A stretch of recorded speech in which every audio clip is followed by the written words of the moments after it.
आरती Maharashtra express news मध्ये आपले स्वागत। तर पाहूया आजच्या काही विशेष घडामोडी। कल्याणमध्ये उद्धव बाळासाहेब ठाकरे गटाचे कार्यकर्ते आक्रमक होत आरटीओ कार्यालयावर धडकले।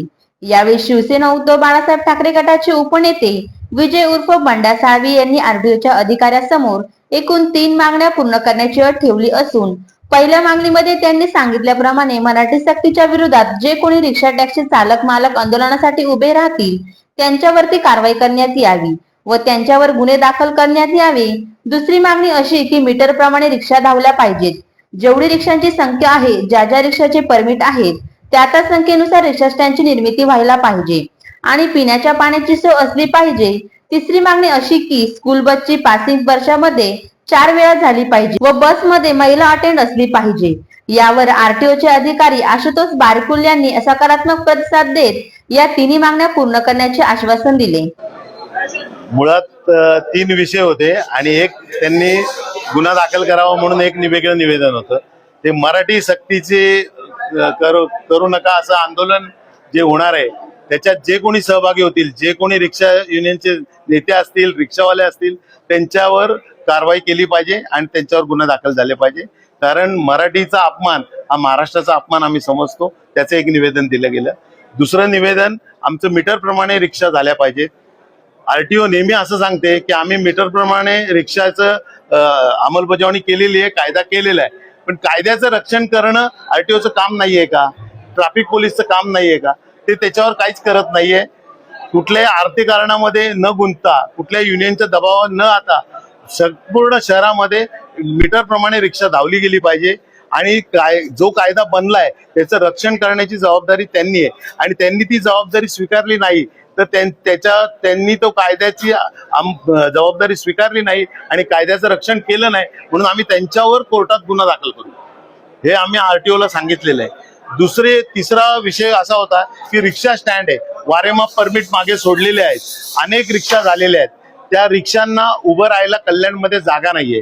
स्टँडचं प्रोव्हिजन करणं, ज्या प्रमाणात तुम्ही परमिट इश्यू केलेले त्या प्रमाणात, त्या रिक्षांच्या प्रमाणात स्टँडची निर्मिती पण झाली पाहिजे। ज्या ज्या लोकेशनच्या रिक्षा परमिट आहेत, म्हणजे ज्या ज्या लोकेशनचे रिक्षा चालक आहेत किंवा रिक्षा मालक आहेत त्या लोकेशनला रिक्षा स्टँड झाले पाहिजे आणि ते ऑथराइज नोंदणीकृत झाले पाहिजे। MMRD महापालिका यांच्या सगळ्यांच्या परवानगीने ते झाले पाहिजेत।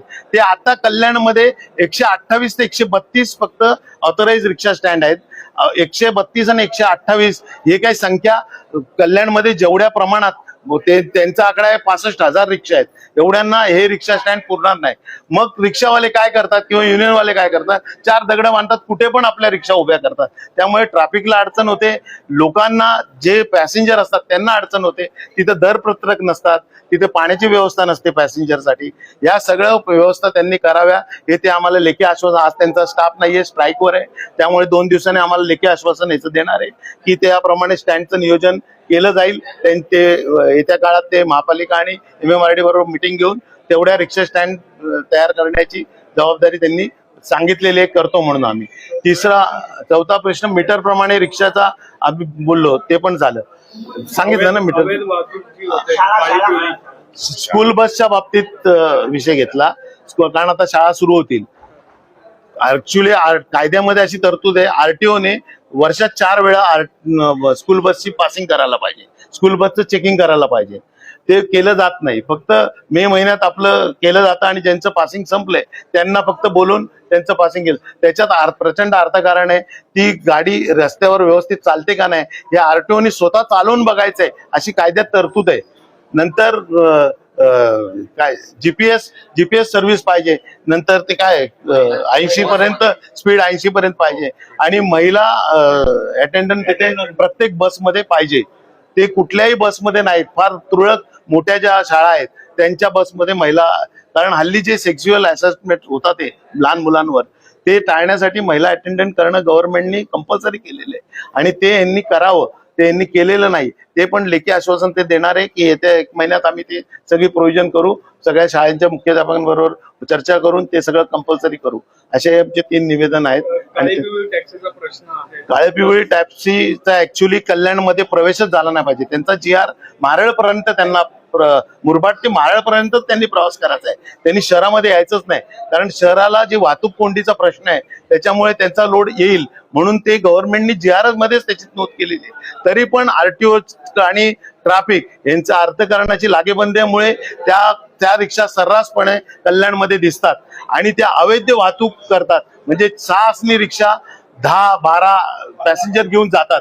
आज नुकताच जो ऍक्सिडेंट झाला RTOला आम्ही तोच प्रश्न विचारला, तुम्ही रिक्षा ड्रायव्हर, ते जे रिक्षावाला ड्रायव्हर आहे किंवा तो कंटेनरवाला आहे त्यांच्यावर कारवाई केली, पण त्या 6 आसनीच्या जागेवर जर 12 पॅसेंजर प्रवास करतात आहे, म्हणजे जिथे त्या ऍक्सिडेंट हा काय सांगून होत नाही, अनावधानाने होतो, पण त्या ऍक्सिडेंट मध्ये 6 जण मृत झाले असते, तिथे आज 12 जण मृत झाले.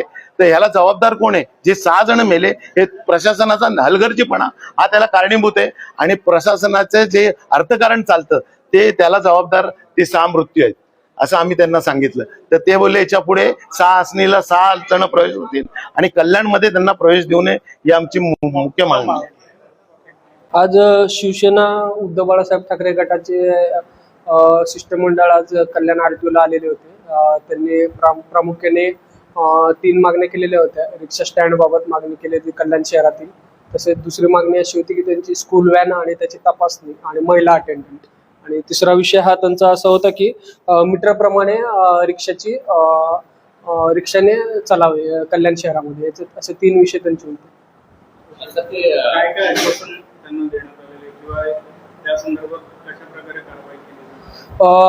पहिली गोष्ट म्हणजे स्कूल व्हॅनच्या बाबत म्हणाल तर मागच्या वर्षभरात 2025-26 मध्ये 837 गाड्यांवर, स्कूल व्हॅनवर, प्रायव्हेट गाड्यांवर आणि जे कागदपत्र संपलेले स्कूल बसेस आहेत त्यांच्यावर कारवाई केलेली आहे. आणि आता ज्याप्रमाणे आम्हाला सूचना मिळाल्या आहेत शिवसेना उभाटा गटाकडनं, त्याच्यात आणखी आम्ही वाढ करू आणि त्याच्यामध्ये स्कूल बस आणि स्कूल व्हॅनवरील कारवाई अजून ह्या वर्षामध्ये 26-27 मध्ये अजून तीव्रतेने करण्यात येईल. तसं दुसरा विषय म्हणजे रिक्षा स्टँडच्या बाबत. रिक्षा स्टँड हे कल्याण उपप्रादेशिक परिवहन कार्यालयाचे जे अधिकार क्षेत्र आहे, कल्याण, उल्हासनगर, डोंबिवली, बदलापूर, अंबरनाथ आणि मुरबाड या सर्व ठिकाणी ज्याप्रमाणे मागण्या आलेल्या होत्या त्याप्रमाणे रिक्षा स्टँड मंजूर केलेले आहेत. साधारणतः 600+ रिक्षा स्टँड आहेत आणि पर्टिक्युलरली कल्याण वेस्ट मधील 128 आणि नव्याने झालेले 22 असे 150 रिक्षा स्टँड आहेत. त्यांना मंजुरी दिलेली आहे. त्याची एक प्रत पण आम्ही त्यांच्याकडे दिलेली आहे. ओव्हरसीटच्या बाबतीत म्हणा, एक्सेस पॅसेंजरसाठी त्याची कारवाई चालू असते सातत्याने. अजून त्याच्यामध्ये कठोरपणे कारवाई करण्यात येईल. आणि दुसरी गोष्ट म्हणजे की जे आरोप केलेले जातात त्याच्यामध्ये कोणतंही तथ्य नाहीये.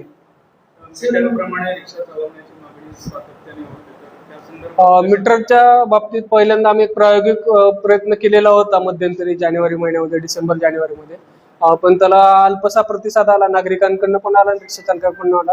तर पुन्हा एकदा नागरिक आणि रिक्षा चालक यांची जी समन्वय समिती असेल याची एक आम्ही बैठक घेऊ आणि त्याच्यानंतर पुन्हा एकदा आम्ही रिक्षा मीटरप्रमाणे चालण्यासाठी प्रयत्न करू.